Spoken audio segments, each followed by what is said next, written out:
साद रिजवी का ये गुनाह है कि वो इस ज़माने में अल्लाह का नाम लेते हैं, एस्टेब्लिशमेंट है और उसके सामने कोई नहीं बोल सकता। आप जानते हैं कि आपके जजेस भी बेबस हैं, यानी वो आदमी हु स्टैंडिंग फॉर इस्लाम, जो हजूर की हुर्मत के लिए आवाज़ उठा रहा है, वो मुजरम ठहरा, और जो आदमी अपनी ज़ात के लिए 126 दिन के लिए इस्लामाबाद को ब्लॉक कर रहा है, उस पर कोई ऑफेंस नहीं।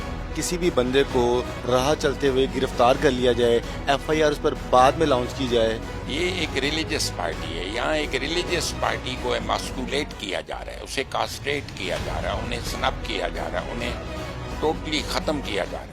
अस्सलाम वालेकुम नाज़रीन, मैं हूं मोहम्मद उसामा, आप देख रहे हैं बागी टीवी। इस वक्त हम मौजूद हैं सुप्रीम कोर्ट बार के सीनियर वकील मलिक इफ्तिखार अहमद साहब के साथ, जो कि साद रिजवी साहब का केस लड़ रहे हैं।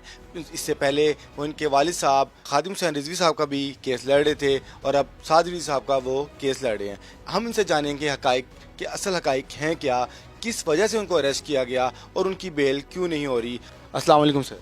वालेकुम अस्सलाम। सर कैसे हैं आप? फाइन, शुक्र है अल्लाह का, करम है अल्लाह का। सर साद रिजवी साहब को अरेस्ट किया गया बगैर वारंट के, बगैर इत्तला के, क्यों? इसलिए कि ये पाकिस्तान है, यहाँ ऐसा ही होता है। साद रिजवी को 11 अप्रैल को गिरफ्तार किया गया।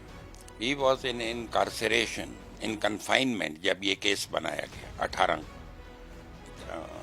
तारीख का ये बना के सारा कुछ, तो उन्होंने ये केस बनाया। उनके केस में जितनी भी टेररिस्ट सेक्शंस लगाई गई हैं, टेररिज्म की सेक्शंस लगाई गई हैं, साद रिजवी की कोई speech, there is not a single word against the state और against the army. He never ever stated a single word against the army or against the Pakistan. So none of the provisions is attracted. ये सारे cases hatch up किए गए, incubate किए गए, cook up किए गए हैं। It's a case of malicious prosecution. एक रिलीजियस पार्टी को क्रश करने के लिए, सप्रेस करने के लिए, हैश अप करने के लिए ये केसेस बनाए गए। इस वक्त तक उनके केसेस में more than 2700 persons who were malignantly involved in the case, उन्हें रोप इन किया गया था, उनकी हम जमानतें करा चुके हैं। एक आदमी की जमानत कराते हैं तो उसे 3 मुकदमात में फिर गिरफ्तार कर लिया जाता है। तारीख के बाद 18 अप्रैल को मस्जिद रहमतुल लिल आलमीन के बाहर धरना दिया हुआ था। वहाँ जनरल फैज हमीद, शेख रशीद, नूरुल अमीन, नूरुल हक कादरी मिनिस्टर रिलीजियस अफेयर्स, वजीर दाखिला शेख रशीद, ये तमाम लोग आए। इन्होंने वहाँ आके इन्हें कहा कि आपकी हर कंडीशन, हर शर्त हम तस्लीम करते हैं। जमात से बैन लिफ्ट किया जाएगा। जितने मुलजम हैं 4th शेड्यूल में और जितने क्रिमिनल केसेस हैं, we will withdraw from the prosecution of all criminal cases. उसकी वीडियोस मौजूद हैं, वो वीडियोस मैं आपको प्रोवाइड कर सकता हूँ, दे सकता हूँ। शेख रशीद का स्टेटमेंट मौजूद है मीडिया पे, नूरुल अमीन का, नूरुल हक कादरी का स्टेटमेंट मौजूद है कि this was mutually arrived at between the parties that all criminal cases will be withdrawn, ban will be lifted, but they backed out, they resigned. ये इंतहाई बददियानत लोग, ये झूठे हैं, they don't honor their words. ये बैकआउट कर गए, commitment करके, solemn कमिटमेंट करके, they asseverated on oath that we'll withdraw from the prosecution of all criminal cases, लेकिन उन्होंने केसेस विड्रॉ नहीं किए। So far 2700 आदमी, वो लोग जो इनोसेंट ऑडियंस थे, जिनका कोई कसूर नहीं था, कोई जुर्म नहीं था, 2700 आदमियों की बेलें हम करा चुके हैं। बेल करा के वो बाहर आते हैं तो उन्हें 10 केसेस में और इन्वॉल्व कर लिया जाता है। It is unprecedented in the history of the world, एक ऐसे गुनाह की पादाश में जो हमने किया नहीं है। साद रिजवी का ये गुनाह है कि वो इस ज़माने में अल्लाह का नाम लेता है। लॉ की बात की जाए, कानून की बात की जाए, आप सुप्रीम कोर्ट बार के वकील हैं सर, क्या कानून ख़त्म हो चुका है हमारे मुल्क में? क्या कानून पर जो इम्प्लीमेंट है वो ख़त्म हो गया है? कानून इस पर क्या कहता है? कानून में तो बहुत कुछ निकलता है, लेकिन ये देखना है कि at the back of the government कौन ताकतें हैं, एस्टेब्लिशमेंट है, और उसके सामने कोई नहीं बोल सकता। आप जानते हैं कि आपके जजेस भी बेबस हैं, हाई कोर्ट के, सुप्रीम कोर्ट के जजेस भी बेबस हैं, otherwise they could have taken a suo motu notice. किसी भी बंदे को राह चलते हुए गिरफ्तार कर लिया जाए, एफआईआर उस पर बाद में लॉन्च की जाए, अगर इस तरह कोई गिरफ्तार करता है किसी को, तो कानून क्या कहता है इस पर? कानून तो वो ये कहेगा कि it's a case of habeas corpus, illegal confinement है, अनलॉफुल कन्फाइनमेंट है। कानून will immediately set him at liberty, लेकिन नॉट इन दिस केस। ये एक रिलीजियस पार्टी है, यहाँ एक रिलीजियस पार्टी को एमास्कुलेट किया जा रहा है, उसे कास्ट्रेट किया जा रहा है, उन्हें स्नब किया जा रहा है, उन्हें टोटली ख़त्म किया जा रहा है कि रिलीजियस पार्टीज इस मुल्क में ख़त्म हो जाएं।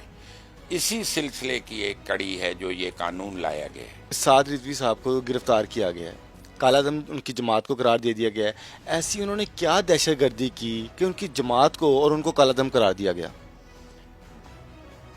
आई entreated the court, I implored the court कि वो वीडियो समन की जाएं और देखे जाएं अदालत में कि साद रिजवी ने उन वीडियोस में, उन ऑडियोज में क्या अल्फाज हक स्टेट के खिलाफ या फौज के खिलाफ कहे, लेकिन वो वीडियोस और ऑडियोज समन नहीं की गई।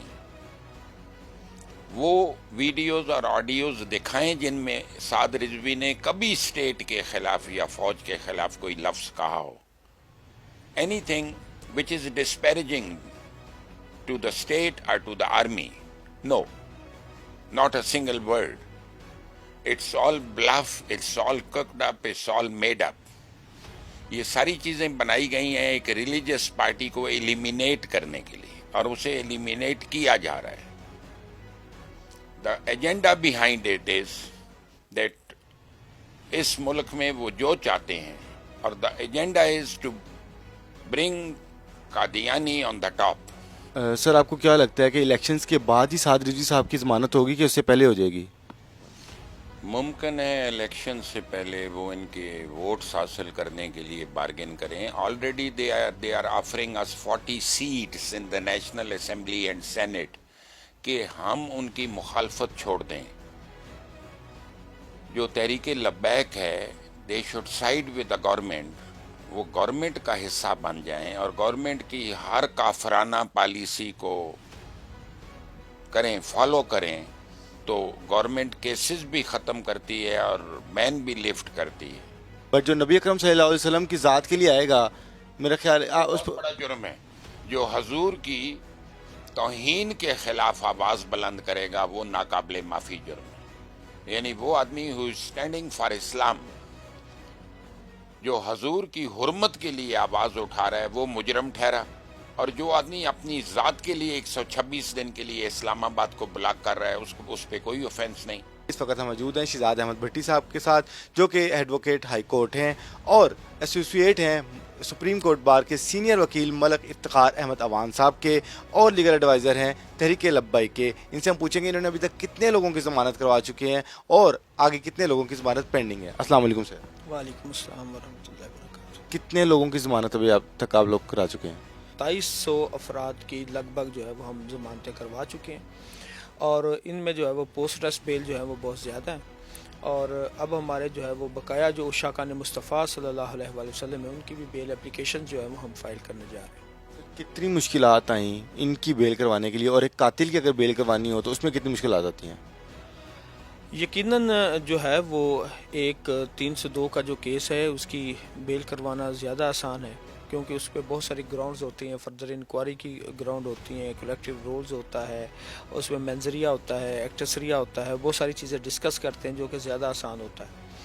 और क्योंकि ये जो जितनी एफआईआर जो हैं वो तहरीक लब्बैक पाकिस्तान के जो है वो ख़िलाफ़ दर्ज की गई हैं, उनमें जो है वो सेक्शन 7 ऑफ ATA जो कि एंटी टेररिज्म एक्ट है, وہ جو ہے وہ ایڈ کیا گیا ہے، اور اس میں جو ہے وہ زیادہ مشکلات ہمیں آ رہی ہیں، اور اس سلسلے میں جب کہ وہاں پہ جو ہے وہ اسٹیٹ کا ایک آرگن، اور اسٹیٹ جو ہے وہ اس میں جو ہے وہ گورنمنٹ جو ہے وہ خود اس کو جو ہے وہ پروسیکیوٹ کر رہی ہے، پروسیکیوشن ڈپارٹمنٹ ہو سارے کا سارا، تو مشکلات جو ہے وہ بہت زیادہ ہمیں کورس میں آئی۔